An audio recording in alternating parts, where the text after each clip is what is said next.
Social media is a huge part of the story. There's no question. I wrote about it in the first book.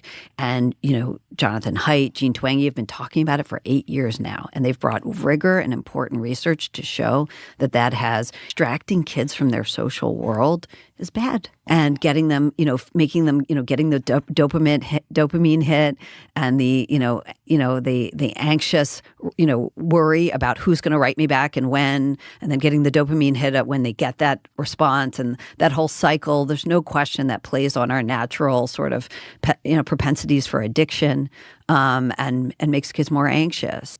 But I think it's part of what we're seeing. I don't think it's the whole story. And the reason I don't think it's the whole story is a few things. First of all, childhood mental health and adolescent mental health has been in precipitous decline in this country since the 1950s.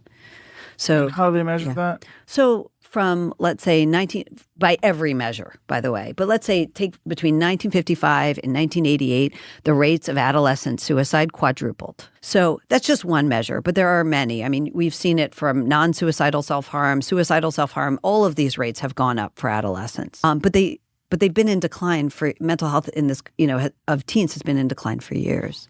There's also some other statistics or some other reasons I don't think phones explain the whole story. One of them is that in 2016, the CDC came out with a report, and they said that 1 in 6 kids between the ages of 2 and 8, these aren't kids with smartphones, between the ages of 2 and 8, 1 in 6 kids had a mental health or behavioral diagnosis. That's a lot of kids. That's a lot of kids with a mental health diagnosis, right?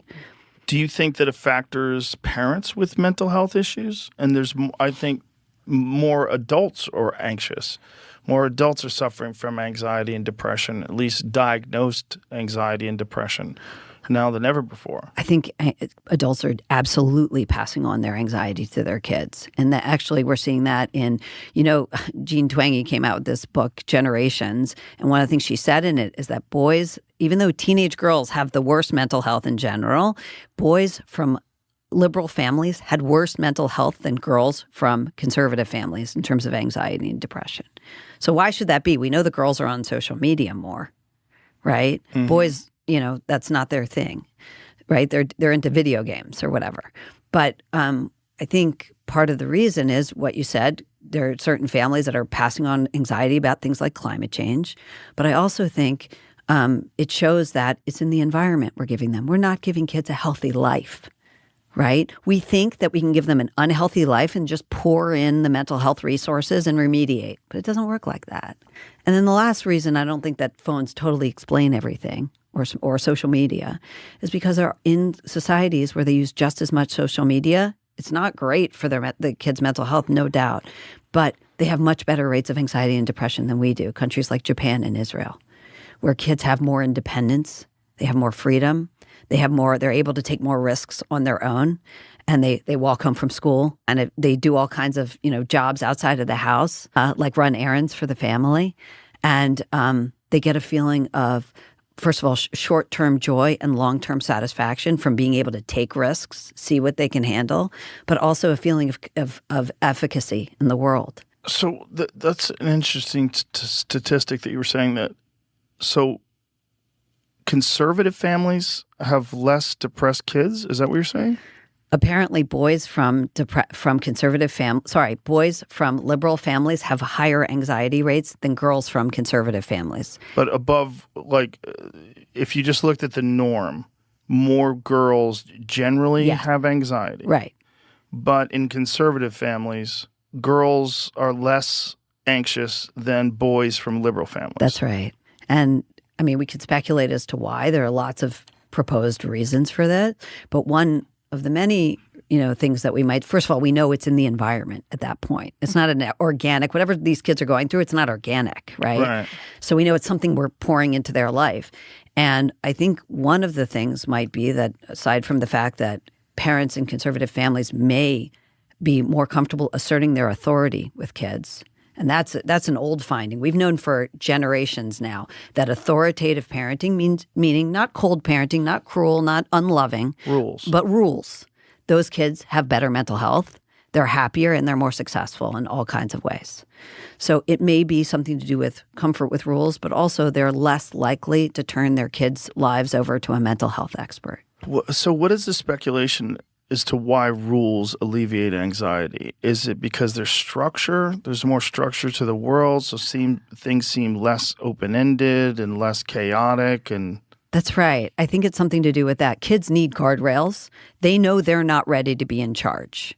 You know, parents today are so quick to put kids in charge. What do you want? Where would you like to go to school? What would you like to eat for dinner? You know, putting kids in charge. But we've known since the 1960s. Diana Baumrin did this research years ago, and it's some of the sturdiest research we have because they've replicated it hundreds of times, and they've shown that loving parents who are also rule-bound, they call them authoritative, not authoritarian, which is the cold, unloving rule-bound, but the loving and rule-bound parents tend to raise the happiest kids because kids knows there are guardrails. And here's the thing.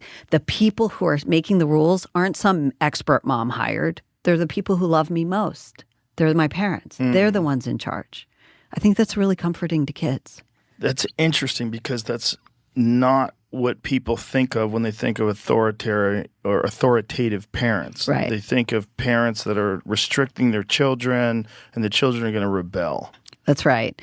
I mean, there's a lot of really good research on this, but it actually doesn't create more rebellious kids. By virtually every metric, they do much better in all kinds of circumstances and all kinds of situations. And the permissive, what they used to have was permissive parents and authoritarian parents. Those were the other two extremes. Permissive parents let kids do whatever they wanted, and authoritarian parents, said obey at all costs, and they were fairly cold. And their kids didn't end up great in terms of mental health. But today we don't even have permissive parents in my view. I think we have something even worse. We have permissive parents who are therapeutic, meaning they're always asking kids what they want, but they're never asserting their authority, but they're doing something else. They're hovering and surveilling their kids. And so it's permissive without the independence. Yeah, that's a weird one, right? Like the snap maps and stuff where you're following your kids right. on Snapchat. They're surveilling them. These kids have no independence. They have no space from mom or dad, and it's not doing them any good. Why do you think it is that things have moved in this general direction? Like, why do you think it is that more parents are seeking psychotherapy for their children and that it's having this negative effect? So I think, I'm at the tail end of Gen X. 1978 was the year I was born. And I think with we were the high watermark of divorce. And I think a lot of, teenagers, who grew up when I did, they felt like, my parents were divorced. They weren't there for me. I wish I had someone I could talk to. And so they sort of naively, and they had good experiences in therapy. And they sort of naively, watched Good Will Hunting. And they thought, therapy is good for everyone.